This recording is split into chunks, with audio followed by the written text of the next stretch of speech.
বিসমিল্লাহির রহমানির রহিম। আসসালামু আলাইকুম প্রিয় শিক্ষার্থী বন্ধুরা, তোমরা নিশ্চয়ই ভালো আছো। আমিও আল্লাহর অশেষ মেহরবানিতে ভালো আছি। অনলাইন ক্লাসে আজকে তোমাদের স্বাগত জানাচ্ছি।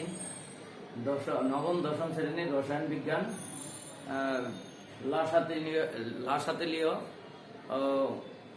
নীতি নিয়ে আজকে আলোচনা করব।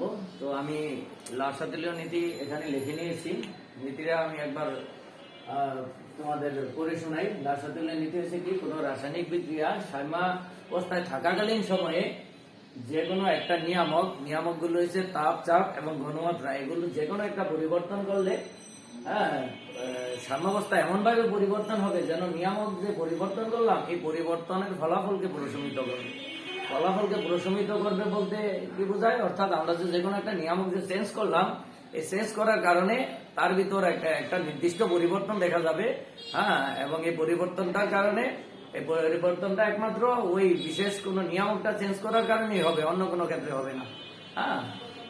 তো সাম্যাবস্থার রাসায়নিক সাম্যাবস্থা বা গতিময় সাম্যাবস্থা, এটা সম্বন্ধে তোমাদের আগে ধারণা আছে, তারপর আমি একটু ধারণা দিয়ে দিই।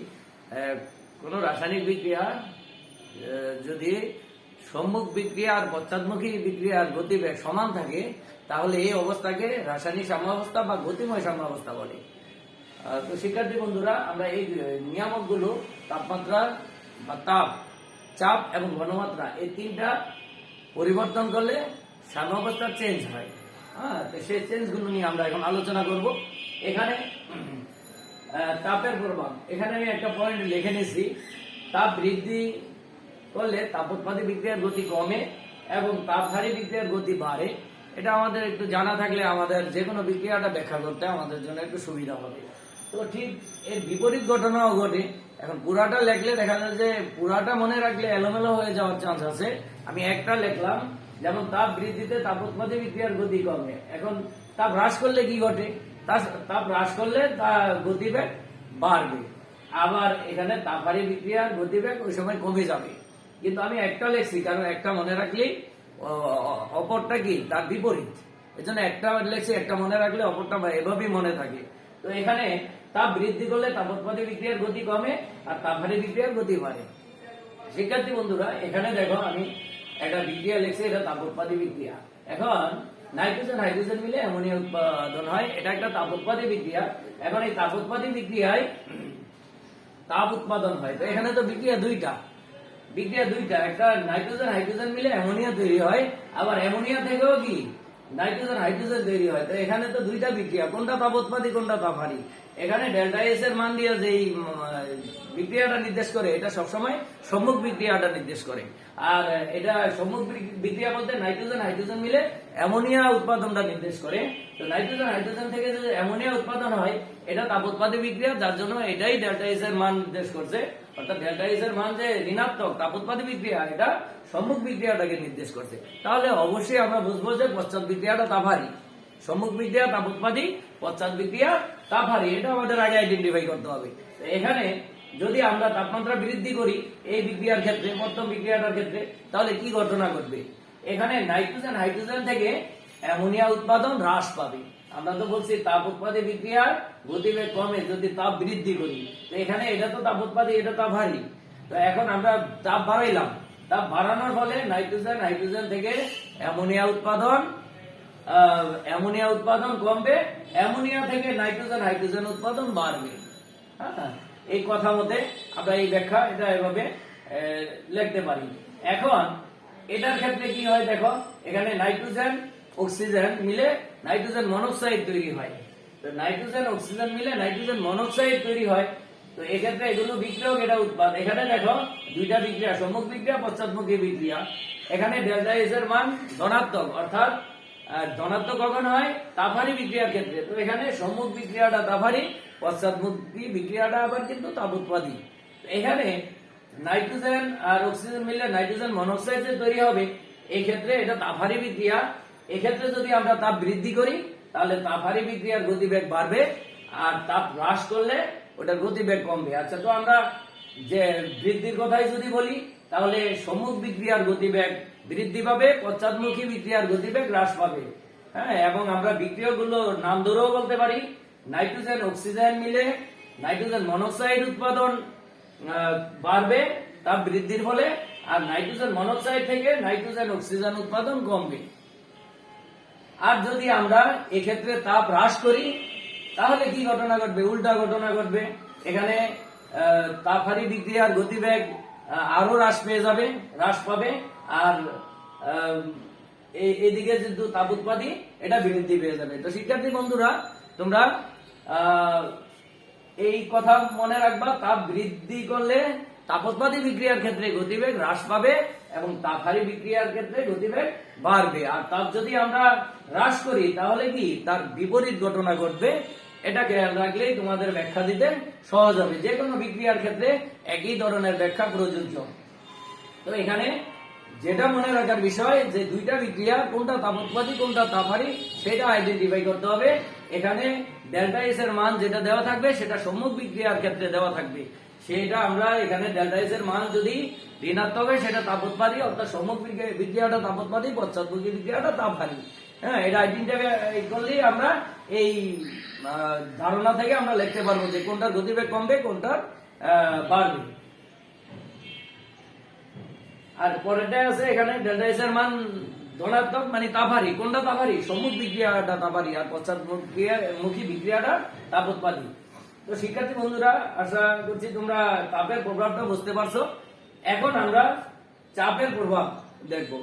কিন্তু চাপের প্রভাবের ক্ষেত্রে বিক্রিয়ক উৎপাদ যে কোনো একটা যদি গ্যাসীয় হয় তাহলে চাপের প্রভাব থাকবে, কিন্তু যে কোনো একটা অথবা সবগুলো যদি গ্যাসীয় হয় তাহলে চাপের প্রভাব থাকবে।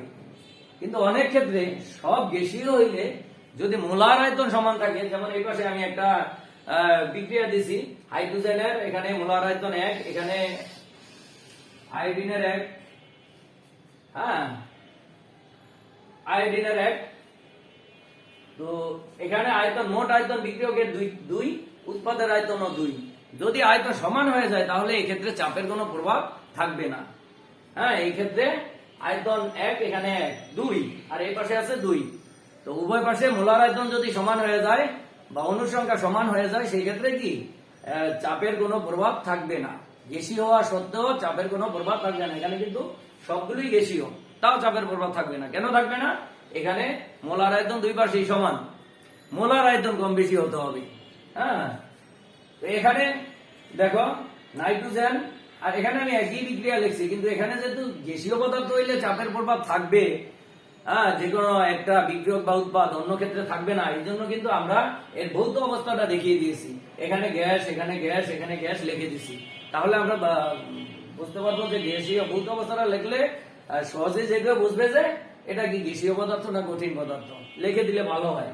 তো যাই হোক, এখানে আমরা নাইট্রোজেন হাইড্রোজেন মিলে এখানে অ্যামোনিয়া তৈরি হয়, সবগুলোই গ্যাসীয় পদার্থ। এই ক্ষেত্রে দেখো এই পাশে মোলার আয়তন এটার 1 আর এটার 3, মোট 4, আর ডান পাশে হচ্ছে 2। তো অর্থাৎ উৎপাদে মোলার আয়তন কম আছে। এই ক্ষেত্রে তোমার মনে রাখার বিষয় হচ্ছে চাপ প্রয়োগ করলে যেদিকে মোলার আয়তন কম থাকে বা অণুর সংখ্যা কম থাকে সেদিকে কি হবে, চাপের প্রভাবটা সেদিকে ত্বরান্বিত হবে, অর্থাৎ বৃদ্ধি পাবে। সেটা বিক্রিয়ক হতে পারে, সেটা উৎপাদ হতে পারে। তো এখানে নাইট্রোজেন হাইড্রোজেন থেকে অ্যামোনিয়া তৈরি হবে, অর্থাৎ উৎপাদে অণুর সংখ্যা 2টা আর বিক্রিয়কে অণুর সংখ্যা 4টা, উৎপাদে অণুর সংখ্যা কম। এজন্য এখানে যদি আমরা চাপ বৃদ্ধি করি তাহলে যেদিকে অণুর সংখ্যা কম সেদিকে বৃদ্ধি পাবে গতিবেগ। তাহলে আমরা এক্ষেত্রে যদি বলি গতিবেগ চাপ বাড়াইলে নাইট্রোজেন হাইড্রোজেন থেকে অ্যামোনিয়া উৎপাদন বৃদ্ধি পাবে, অ্যামোনিয়া থেকে নাইট্রোজেন হাইড্রোজেন উৎপাদন কমে যাবে। আর যদি চাপ হ্রাস করি তার উল্টা ঘটনা ঘটবে। হ্যাঁ, কি ঘটনা ঘটবে? নাইট্রোজেন হাইড্রোজেন থেকে অ্যামোনিয়া উৎপাদন কমবে, অ্যামোনিয়া থেকে নাইট্রোজেন হাইড্রোজেন উৎপাদন বাড়বে। শিক্ষার্থী বন্ধুরা, পরবর্তীতে তোমরা দেখো নাইট্রোজেন আর অক্সিজেন মিলে নাইট্রোজেন মনোক্সাইড তৈরি হয়। কিন্তু এক্ষেত্রে কিন্তু অণুর সংখ্যা এখানে একটা, এখানে একটা, মোট কয়টা? 2টা, আর এপাশেও 2টা থাকলে এক্ষেত্রে চাপের প্রভাব নাই। আমাদের চাপের প্রভাব হয়েছে অণুর সংখ্যা কম বেশি থাকতে হবে বিক্রিয়ক আর উৎপাদের ভিতর। তো প্রথম বিক্রিয়াটায় উৎপাদে অণুর সংখ্যা কম, এজন্য চাপের প্রভাব ওই দিকে ত্বরান্বিত হবে, হ্যাঁ, অর্থাৎ উৎপাদের দিকে, বিপরীত দিকে কমে যাবে চাপ বৃদ্ধি করলে। হ্যাঁ, আশা করি শিক্ষার্থী বন্ধুরা তোমরা বুঝতে পেরেছো। পরবর্তীতে আছে ঘনমাত্রার প্রভাব। ঘনমাত্রার প্রভাবে, ঘনমাত্রা কি আসলে, ঘন পাতলা বা ঘনমাত্রা এগুলোর সাথে আমরা পরিচিত আগে থেকেই। ঘনমাত্রা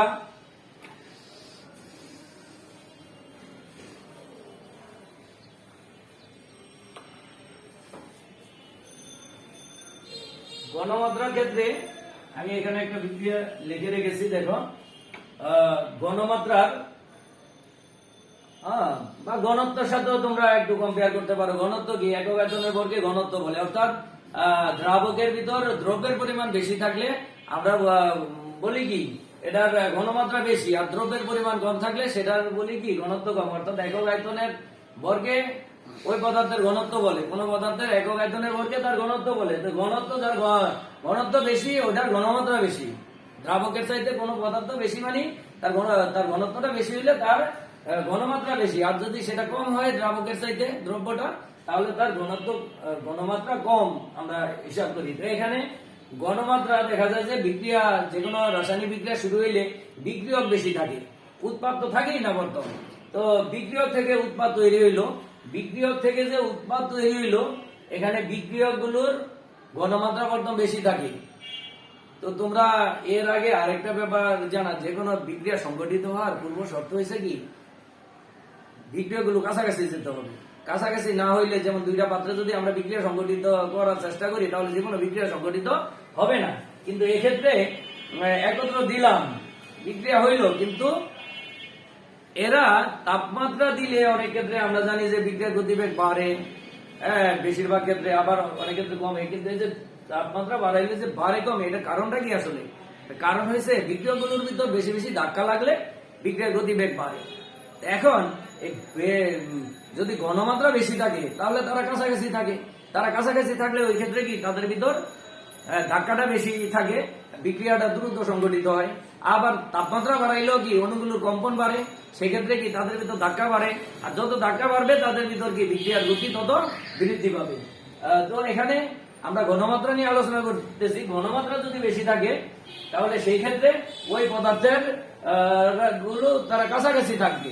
তো কাছাকাছি থাকলে তাদের ভিতর সংঘর্ষটা বেশি হবে, অর্থাৎ বিক্রিয়ক থেকে উৎপাদনটা বেশি হবে। তো এখানে যদি ঘনমাত্রা, প্রথম যেহেতু ঘনমাত্রা বিক্রিয়কের বেশি থাকবে, বিক্রিয়ক থেকে উৎপাদন হবে। উৎপাদন হইতে থাকলে এদিকে বিক্রিয়কের ঘনমাত্রা আস্তে আস্তে হ্রাস পাবে। পরবর্তীতে আবার উৎপাদ বৃদ্ধি পেতে থাকবে, তার ঘনমাত্রাও বাড়তে থাকবে। উৎপাদ থেকে আবার কি বিক্রিয়কগুলোর